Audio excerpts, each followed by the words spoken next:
welcome to the first 24 Frames Pledge Event Special filmed in front of a live studio audience. I've always wanted to say that. I'm your host, Paul Hunton. We have a great show lined up and we've invited some very special guests to come share their music and art with you. But first, I want to mention that it's pledge time here at KTTZ TV, which is when we at Public Media come to you, the viewer, and ask for your financial support. We started this show in 2012 with little to no budget, but with the hope of celebrating the arts and culture of West Texas. After 2 years, we've grown a lot and shared wonderful stories of artists, musicians, and more who make West Texas a unique and special place. I can't thank you enough for your continued support. It's because of your monetary pledges that we've been able to find our stride and to evolve into a 3-time Emmy-nominated program. If you're watching this, you have a unique opportunity to give back to Public Media and 24 Frames. And in return, we have some awesome pledge gifts lined up for you. For your pledge donation of $35, we'll send you this Texas Tech Public Broadcasting mug. For $50, you can choose from 2 hand-pressed Dirk Fowler posters, one with a great quote from Benjamin Franklin that celebrates the power of investing in PBS. The other, a beautifully designed work for 24 Frames. And for $75, you can choose your favorite poster and mug or receive both posters. Once again, we thank you for your support, and we truly are here because of viewers like you. Thank you. Now, poster artist Dirk Fowler, whose work you just got a glimpse of, is a great friend of the show and supporter of PBS. Dirk grew up on a cotton farm in West Texas where he learned about hard work and the craftsmanship of the tools and equipment around him. From a young age, he fell in love with music and art and combined all of that to become a world-renowned music poster artist. He hates to be bragged about, so I'll stop there. The following story we produced on Dirk is from our Emmy-nominated program of last year. Here is Dirk Fowler and the search for the perfect poster. For some reason, I've always loved the poster just as a form of advertising and as an ephemeral item that people don't throw away. You know, people like to hang on to posters. I like that idea of producing something that people collect or they want to hang on to. Mirrors are the only time you age. It's so I grew up listening to a lot of really old country music, was raised by my grandparents, and just music was always in our house and kind of a part of the family. I was in some really bad bands when I was in college, and making music posters just sort of became a way for me to carry on being in the music world and combining that with other things I loved, art and posters in general. I had some friends that were in bands, and basically I got started by just asking them, hey, you know, can I make a poster for your show? And they were totally into it. You know, of course you can. I would make a poster for one show. They would open for somebody bigger and they would say, hey, make a poster for this show. And that band would see it and, hey, that's a cool poster, who made that? And then I started getting hired by bigger and bigger bands, and without really a plan, I became a poster artist. I got into graphic design because I like making things with my hands. I like drawing, I like making art. The letterpress gives me that ability to get, you know, back to basics a little bit. So my style has evolved and it's become more simple, or like really bold, simple shapes and colors. And the letterpress restricts me in many ways. I can't do the things I could do with a computer, and I really like that. I usually start with my sketchbook, trying to come up with an idea, sketch it out by hand. Then I hopefully get an idea that I feel like I can develop. At that point, I'll scan it, refine it on the computer. Then I usually print a template, and from that I'll glue it to the surface that I use for printing, and I hand cut that image. Then put it on the press, apply ink, and print, repeat 300 times, depending on how many I have to make. But I think that people can see the difference. There's something really, you know, very tactile. You can feel the ink on my posters. You can see the texture of the ink. I could print 100 posters and there aren't going to be any identical. They're all individual because I print each one by hand. People can tell the difference, I think, and they like that. Again, in this digital world we live in, I think more and more people are searching for that thing that was touched by a human hand.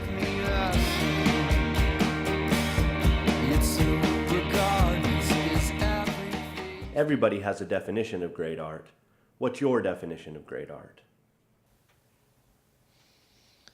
You know, that's probably the most difficult question you could ask me. I think great art, I don't know about great, but for me, it has to be something that moves me somehow. I have to have some attachment, some emotional attachment to it. Though I like a lot of really simple imagery, I just need to be intrigued. I really don't know why I'm obsessed with making posters, but I just feel like I need to keep doing it. I haven't made the perfect poster yet, which I don't think exists, thank goodness, because that hopefully means I can keep doing them forever. All right, now we are live here in studio with Dirk Fowler. Now the first thing I think anybody watching that is going to say is, he has grown an epic beard since we filmed that. Yeah. So that's awesome. So congratulations on that. Oh, thank you. All joking aside, Dirk, you've been a huge supporter of this show, and you're also a huge supporter of PBS. I have to ask you, I caught you with off guard with a question on the piece there. What's your favorite PBS program? My favorite PBS program, that's kind of a tough one too. That's almost as tough as the question about what's art. You know, I love 24 Frames, of course, but I've loved Austin City Limits forever. I grew up watching Sesame Street, so I got to give a shout out to Sesame Street and Big Bird. And then, you know, great documentary shows like Ken Burns documentaries, and American Experience is probably my favorite show on TV. Awesome. See, so basically everything.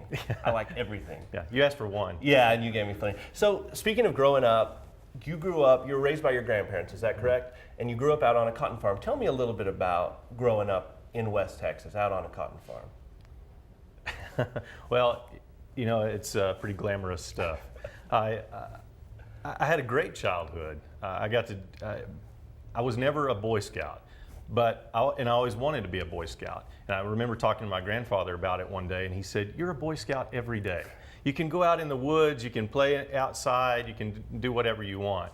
I think that was just great. It gave me that experience, but at the same time, my grandparents really supported my interest in art, so I was lucky in that regard as well. And music as well. You took a big interest in music and had some great, I'm sure great garage bands growing up. Is that right?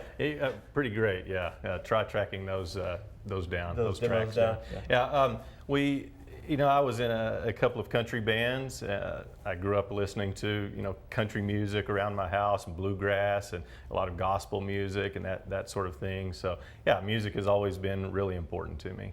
That's awesome. Now, when did you sort of combine those two? Like, what was your first poster? How did that come about? You love music, you love art. When did they sort of come together for you? You know, it's tough to think about, you know, what was the first one, you know, really which one stands out or what was the first one.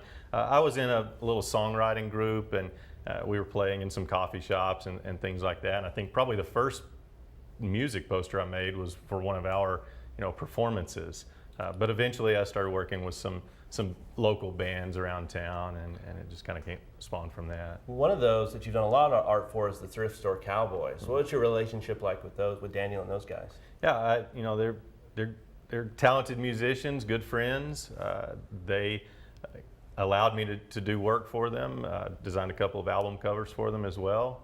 They're very talented people, and we're fortunate to have people like that here in West Texas. One thing that pops up again and again in your work is sort of, not symbolism, but sort of images inside of images. Mm-hmm. Is that something that just happens by nature, or is it something you set out to do? I mean, what sort of, like, is that the first idea that you come up with, is what it needs to look like outside and then work your way in, or how does that process work? I don't know that I have a set way of doing it. Like, it's always going to be, you know, a technique that I use always. Sure. They just sort of happen that way. It comes with a lot of sketching and working out, you know, little details. But I like the idea that it might look simple, But the more you look at it, the more you study it, maybe you discover something later on. I've even had people that have my work hanging in their house for months, and then they tell me, I just realized there's like a hidden face in it. And I'm like, yeah, it's there. Yeah. So that's kind of cool. But I don't know that there's really ever a plan for that. And sometimes I worry that I might not be able to do it again. Yeah, I understand that. I have a bunch of your work up in my office, and I look at it all the time, and I'm like, there's the river running through that person's hat. Yeah. And there's all kinds of great stuff like that you really got to look at to really take in. Now, in front of us it kind of looks like probably some equipment you saw on the farm growing up, I would bet, right? Yeah, maybe so. Yeah, a lot of machinery, heavy equipment around the farm. And we lifted this thing and carried it in here, so I can assure you that not just you and I. Yeah, no, there was. It took 4 grown men to lift this thing in here. Yeah. Very, very heavy, made of solid steel. Where did this come from? What is this like? What year was this made in? I don't know exactly, but Okay. I think around 1920. This is a Vandercook #1 proofing press, so probably around 1920. Wow. And what was its original use for? So this type of cylinder press originally was probably in a print shop. They would set up the page, getting it ready to put it on the press, and they would pull a quick proof. It's called a proofing press. So they would ink the plate, pull a proof quickly, check for any typos or mistakes or type that wasn't printing correctly. And then once it was proofed and ready for press, transport the plates to the press. And now all this too is hand set type. I mean, you're literally taking each letter and sort of placing it on. I mean, you're building it from scratch, right? What sort of obstacles does that create for you? Well, there's a lot of old printer sayings like "mind your P's and Q's," for instance. You have to learn to read backwards very quickly. The letters you'll see are backwards. Mind your P's and Q's. Lowercase P's and Q's look the same in a printer's tray. So that was a common mistake that typesetters would make. So that's where that comes from? That's where it comes from. You've heard terms like "I'm all out of sorts." Each individual letter is called a sort, and a printer's worst nightmare is getting to setting a big column of text and realizing near the end, I don't have any more letter T's. I'm out of sorts. Ah, wow, that's interesting. Now, one thing that just strikes me is like, you could do this in a computer, Dirk. It exists to where you could do it in a computer. Yeah. Why this method? Why this whole, this thing is obviously way older than either of us. Yeah. Why the printing press? Well, when you see the print and you touch it and you hold it, you'd realize, I can't do this with a computer. Not exactly like this. Yeah. This allows, the type actually presses into the paper. You can feel the indentation in the paper. It makes an impression.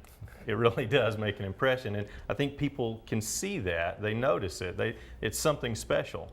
Yeah. If I make a sign with this, it's not just a sign. You actually pay attention to it and you notice it. At least I'd like to think that you do. Yeah, absolutely. Well, and each one's different, kind of, right? I mean, it can't all come off the same. No, they're hand. In this case, they're going to be hand brayered. The ink is applied manually each time, so no two can be exactly alike. I think that's another thing about this method of printing as opposed to the computer. I mean, the computer makes everything perfect. Yeah. It's great for that. I'm not really interested in perfection. Yeah. And you've done, I'll brag on you since you won't brag on yourself, you've done art for all kinds of great artists, Gwen Stefani and No Doubt, the Avett Brothers, Willie Nelson. There's a great poster of Lyle Lovett and his sideburns are the state of Texas. I mean, you've done it all, and it's all wonderful work. I'm going to allow you to mind your P's and Q's, and I think you're going to print us a poster here, right? Yeah, let's do it. All right. I'm going to step out of your way. Okay. Now talk us through it. Talk us through some of the process of what we see here and what you're about to do. Yeah, so I've got a little bit of ink on a glass, and these are brayers, rubber brayers. I'm just going to spread the ink out on the brayer, and then I'll apply it to the type. I'll put the paper down, and we'll put the roller across it. So we'll do that. We'll start with a little, everybody loves red, so we'll start with a little red. Do you ever do any happy little clouds or happy little trees like our good friend Bob Ross used to do? Well, now that I have this beard, maybe that'll be in my future. Well, you need an afro. I believe it or not, I loved watching Bob Ross when I was younger, especially. have nothing but appreciation for Bob. Oh, absolutely. I used to just sit and listen to him on a Saturday afternoon, and you would either be very interested, he could put you to sleep. It kind of worked both ways. There's something very calming about him. Yes, absolutely. So grow the afro, and then I think you're good to go. Yeah, I don't know about that. So I've got a little red ink on this, Okay. and we're just going to apply it to the type here. Just start. It's very exciting. It is very exciting. I feel like I would misspell everything because it's upside down, so you got to do that. And I'm already a poor speller. Do you ever print something and then go, oh man? Never. Yeah. All the time. All the time. You never get past that. In fact, I really haven't proofed this type yet, so I'm hoping that when we pull the print. And I'm no help. Here I am trying to make it out, and it's tough for me. I can kind of make it out, but I'm. Yeah. So we have red ink applied to the type. Okay. I'm just going to put a little. This will be artistic with it. A good printer would never do something silly like this, but this will be very neat looking, I think. Yeah, absolutely. And we get the paper. Well, and so so talk about the design maybe. So right here we just have, it's all letters. Mm-hmm. So where does like the state of Texas, like where do you get those type fonts from? Where do I? Oh. Yeah, so, so we have all these letters here. Yeah, I mean, yeah. obviously it's not something. Yeah, where do you find that? Well, How do you can't just go buy it at. Yes, your I local imagine convenience Hobby Lobby store. doesn't sell it. Yeah. You know, it comes from all sorts of places. In the early days, I would buy it online. When I first got started, it's harder to come by now, and people want to typeset their name and put it on their fire mantle over their fireplace or something. So it's harder to come by. But believe it or not, I find it at garage sales occasionally, or estate sales, old print shops that are going out of business, or people sometimes. They know that I'm interested in it, and they'll say, I've got this box of old wooden, I think they're letters or something. Are you interested in those? And I say, yes, I am. Excellent.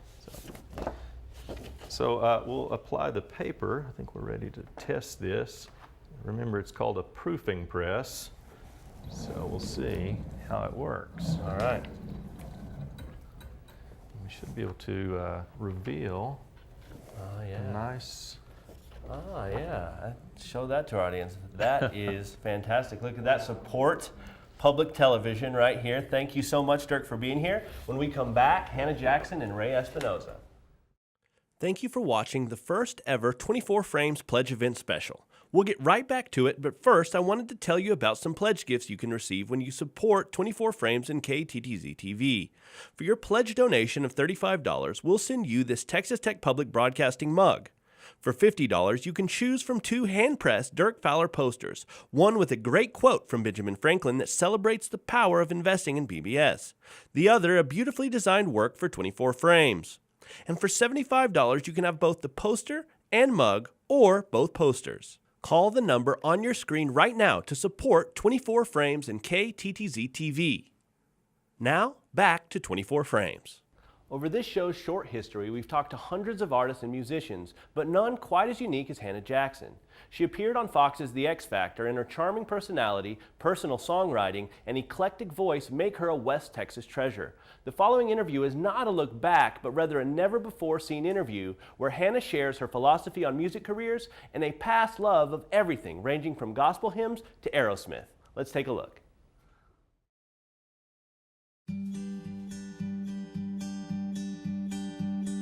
I've been singing since I was 2 years old. That was my first jittery solo.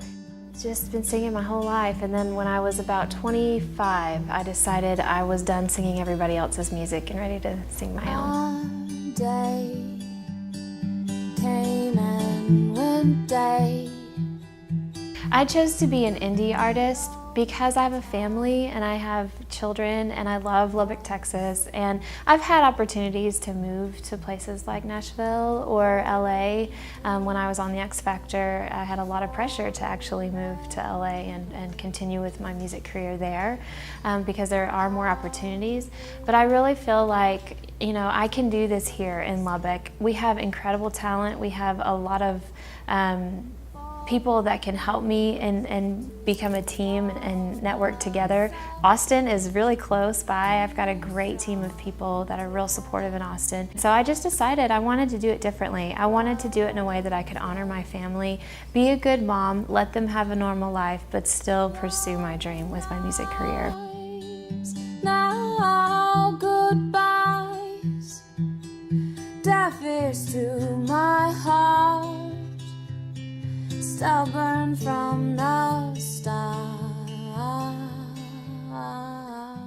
My parents were in the ministry, so we traveled a lot and we sang at different churches and different revival meetings and sang with my family, and that's kind of where I got started.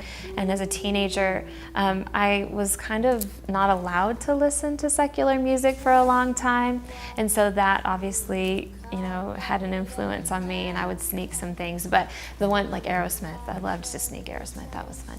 But the one thing that I really was allowed to listen to other than gospel music was the old jazz standards, like Frank Sinatra, Bing Crosby, Dean Martin, all of that stuff.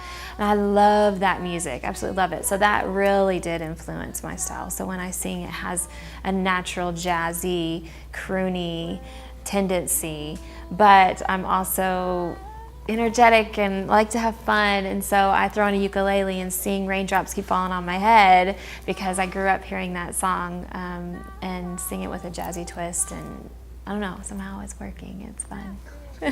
My heart, stubborn from the start.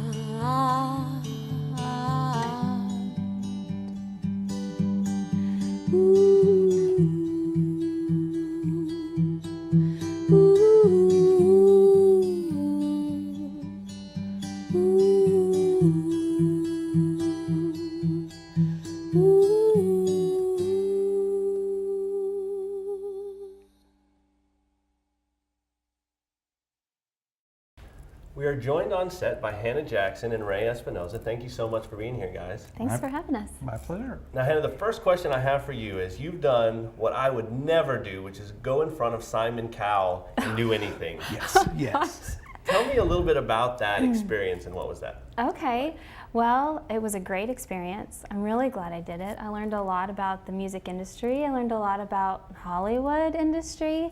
Simon Cowell is actually a very dreamy person. He's really nice. I don't believe that. I think he puts on a tough front for TV, but he's very, very kind, and he was very kind to me, and he kissed my face 4 times, and I'll just never forget it. Wow. I don't think Ray or I have the face that Simon Cowell would kiss 4 times. Probably. I don't know, he's that nice. You think so? I don't.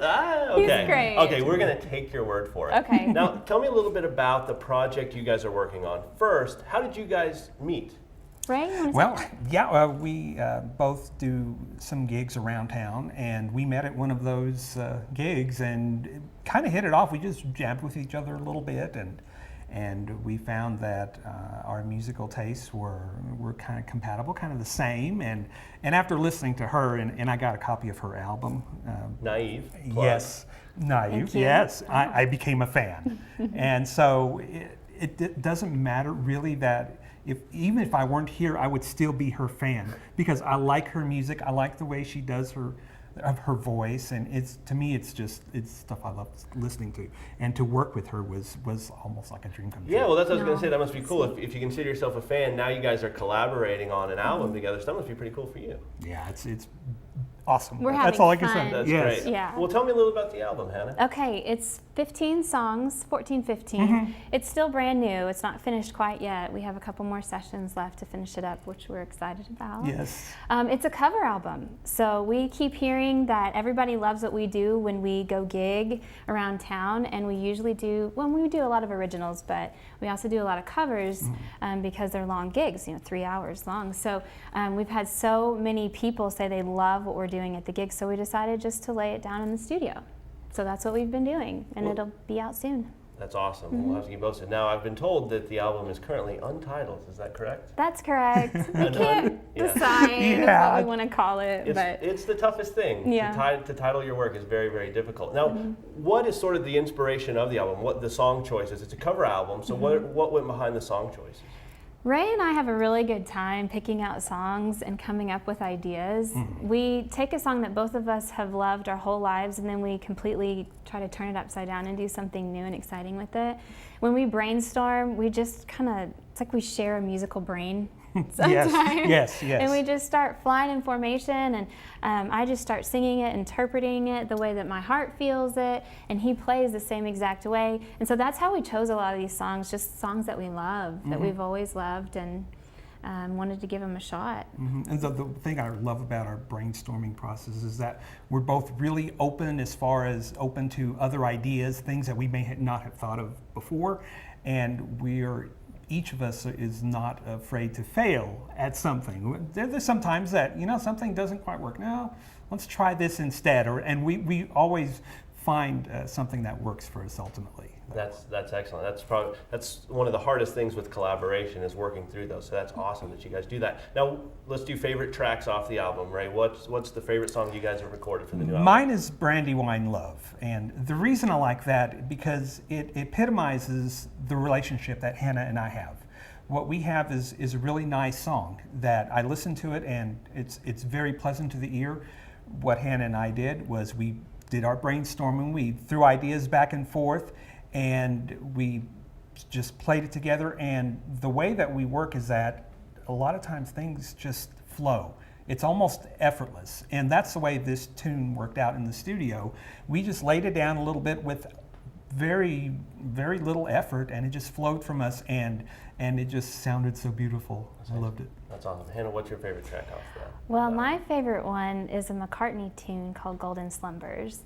That one was kind of obscure to me. I hadn't heard it. I didn't grow up listening to that song, and I've always heard it done as a medley. And my husband actually played that song for me a few months ago on the piano and sang it to me, and it just melted my heart, and I cried and cried, and I just loved it.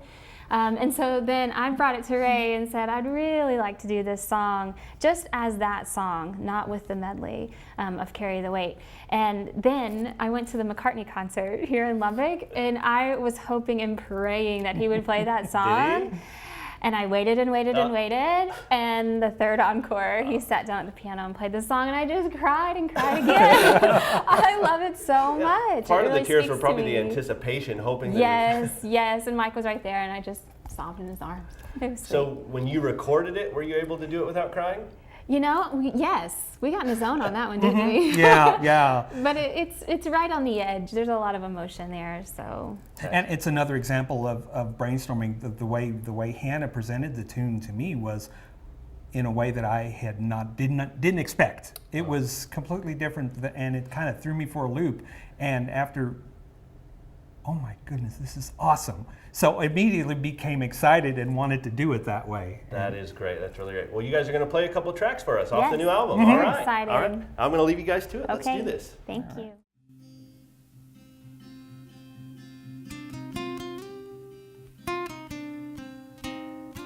Once there was a way to get back homeward.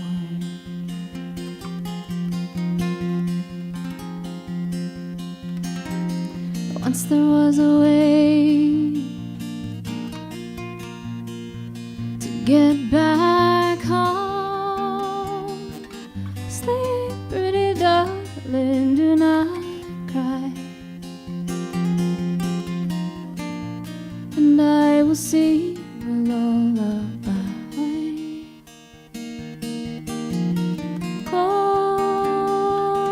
Golden slumbers fill your eyes. Smiles awake you when you rise. Sleep, pretty darling, do not cry.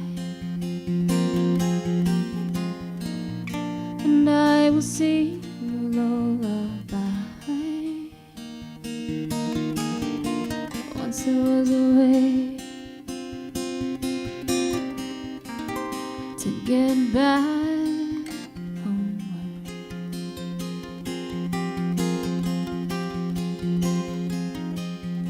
Once there was a way it back home. Sleep, pretty darling, do not cry. And I will sing a lullaby.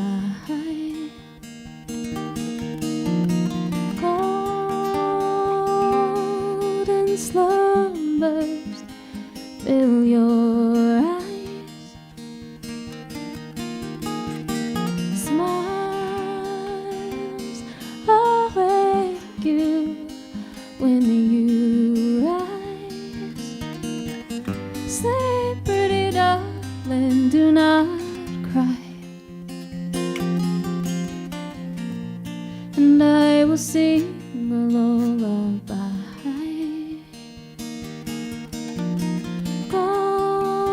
Golden slumbers fill your eyes. Smiles awake you when you rise. Sleep, pretty darling, do not cry. And I will sing a lullaby.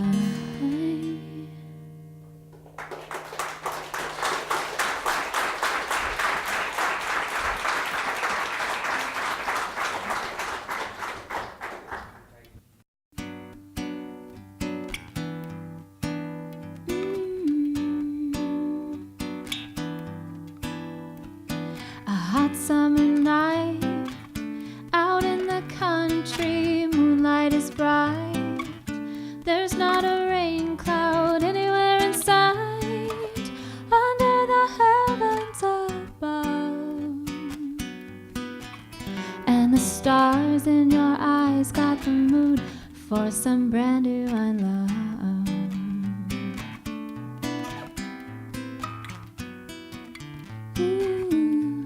Just one look and I knew you'd soon be making my dreams come true. I think I'm falling in love with you under the heavens above. And the stars in your eyes got the mood for some brand new love. The nighttime is right for sweet talk and romance. You put me into a mystical trance. I've gone head over heels and out of my mind over you. I've got this warm, undeniable feeling. I'm falling fast, my heart you are stealing with your smooth moving, sweet talking lips, smacking brandy wine love.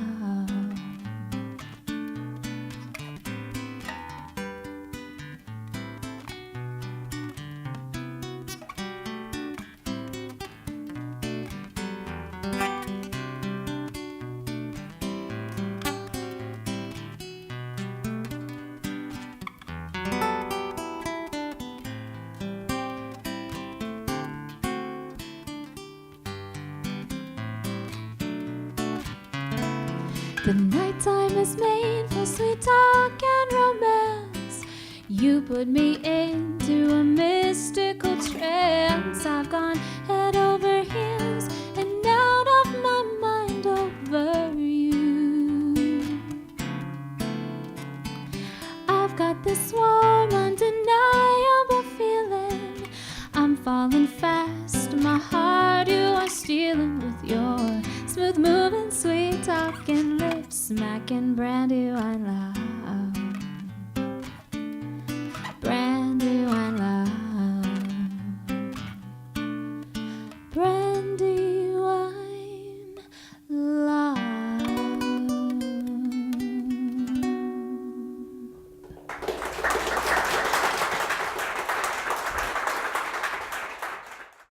Thank you for watching the first ever 24 Frames Pledge Event Special.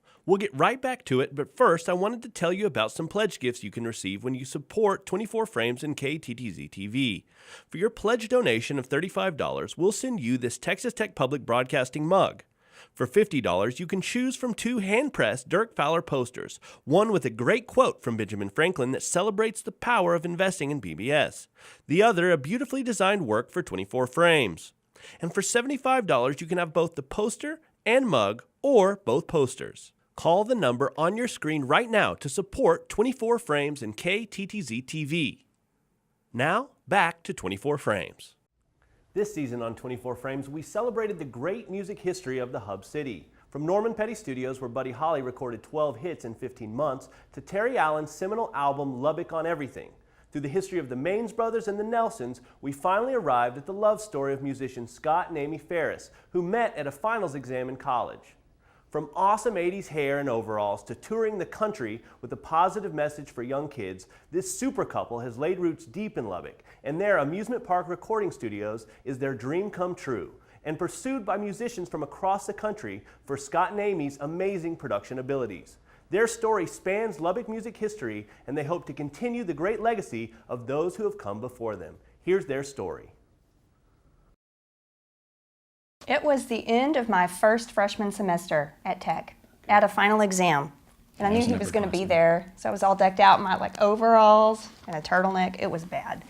Anyway. So I finally decided, Yeah. it was Christmas, we were done, the semester's over, I'll never see her again. Right. I'm going to chase her down the hall. And so I did. So Got we a did. phone number. Yeah. Gig We was started writing Immediately. Our first gig, my mother was an aide at Ballinger, The which state was school. a school for special needs kids. And we played in her class. That was our first gig about, a month or two after we met, probably? We were rocking.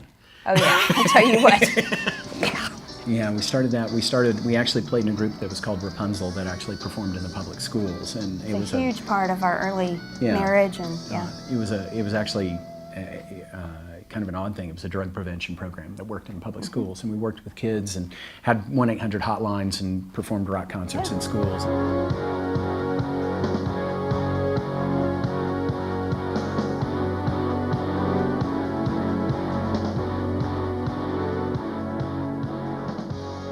We did that for about 7 years, and at that point, we wanted to have a child.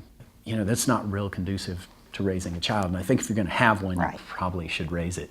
Right. right. Though we did take her on the road Yes, in we our did. motorhome as a tiny child.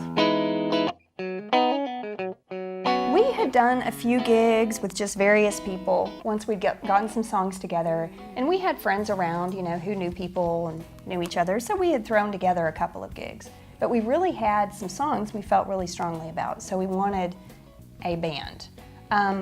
Our bass player was a guy named Shane Shepard from Tech. He actually had the same degree I did. He was a music composition guy too. And then we met Brian Tate, who also had been in the music department at Tech and was a percussion guy and a music education major. They knew the guy who became our singer. That was Steven Stroop, and he was a vocal major at Tech. Sonically, we were really adventurous. We would do stuff with real crazy effects and go way outside. It was a pretty gifted band. The players were on it. And a great chemistry. Yeah, there was something really raw. Sometimes, when you come out of an academic music program, there can be something mechanical or mathematical about it, and there wasn't. I mean, it had balls and fire. We even had label interest though. I mean, we mixed our second album in Nashville and had some meetings with some bigwigs in the music industry there while we were there, and thought everything was going well and put out that second album, and we were all determined, we're going to make this thing go, and we were at 4 years by that point, and that was a pretty big deal. I mean, that's a long time for a band. And 3 months later, it just kind of all broke apart. It just blew apart like bands That do. was how it is. Amy and I started a new band. We were playing around town in a group called Strawberry Crush. And so I met one night while we were playing there, Tanya Hagee, who's the marketing director for the Louise Hopkins Underwood Center for the Arts. And so she calls me one day and she said, "Hey, I don't know if I can talk about this yet, but we have this idea. We would like a band to play along with Phantom of the Opera." And I It's said, our turn. We're going to do this thing. yeah, so I said, we'd love to, on one condition. Can we change the film?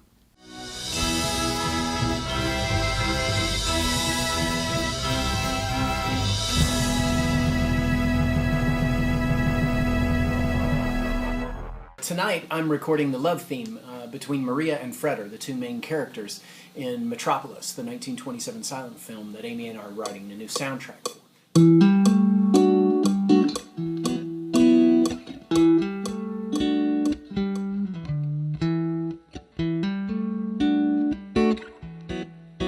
We were so jumping up and down.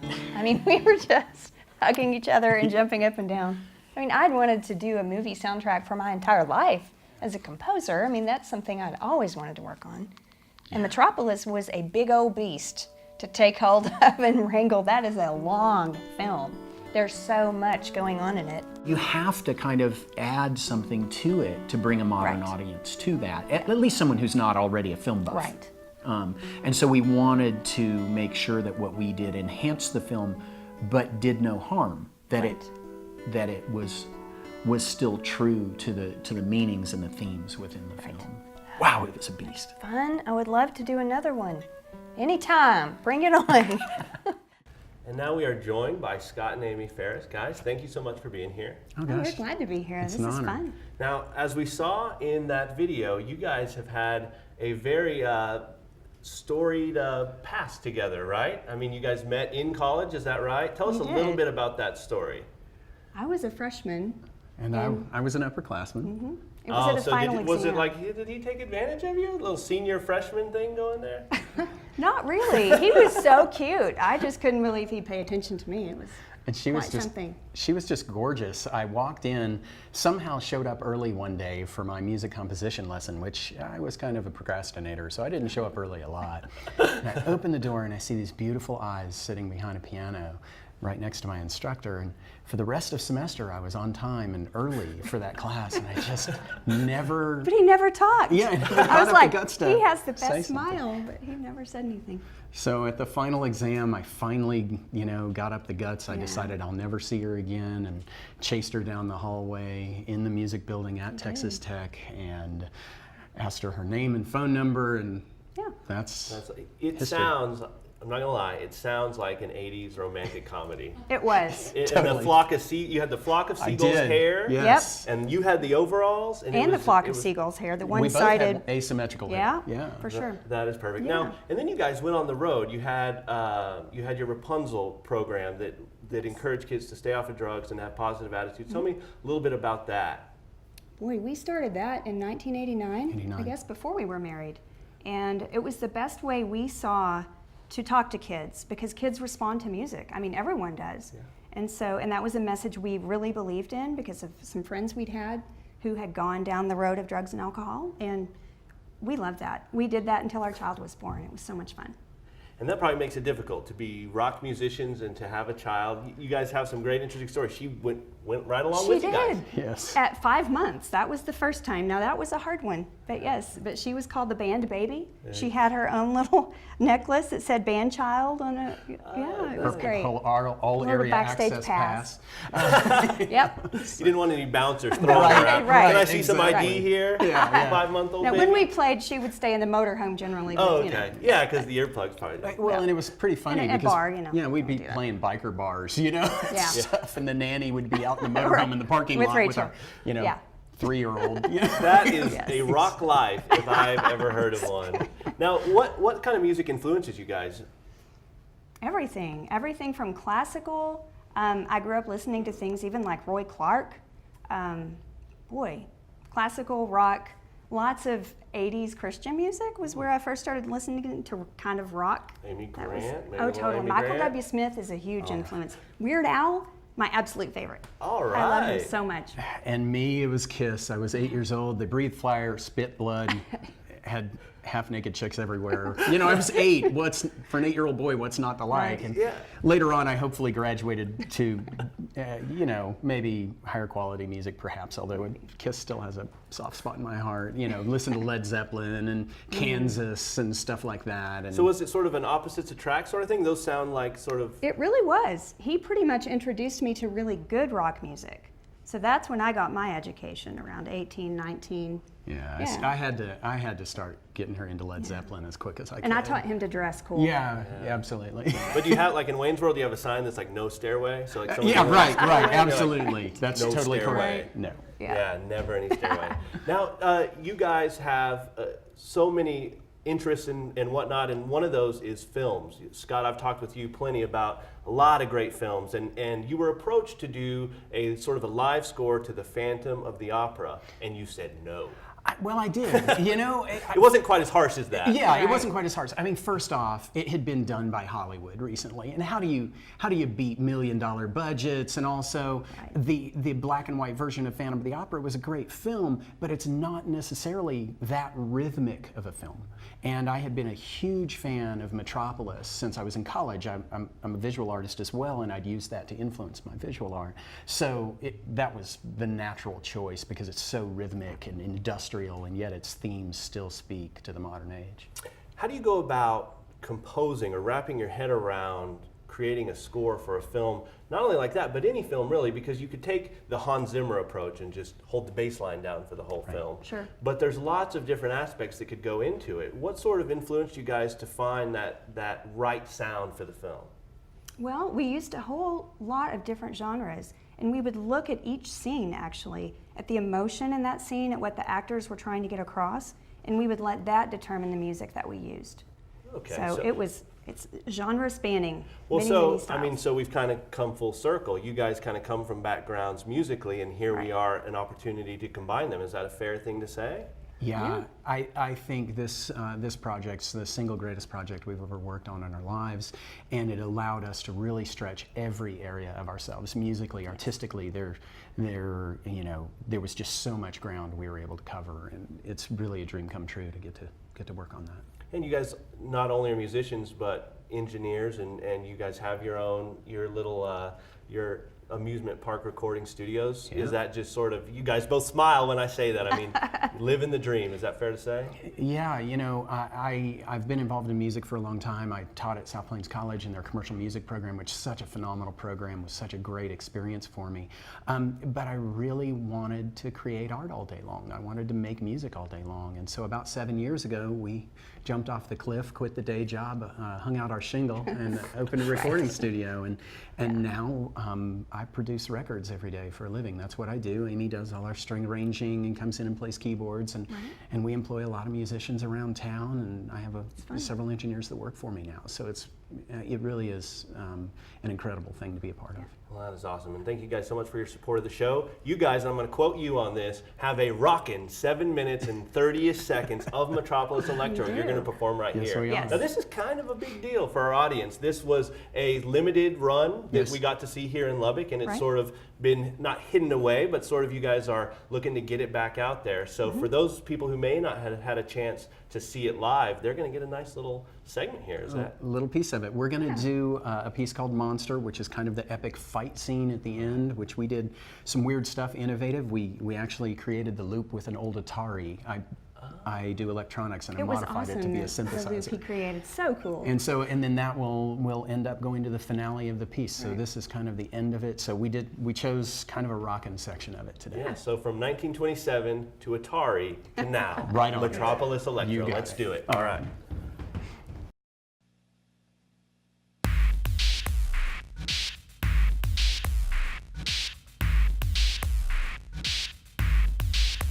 Thank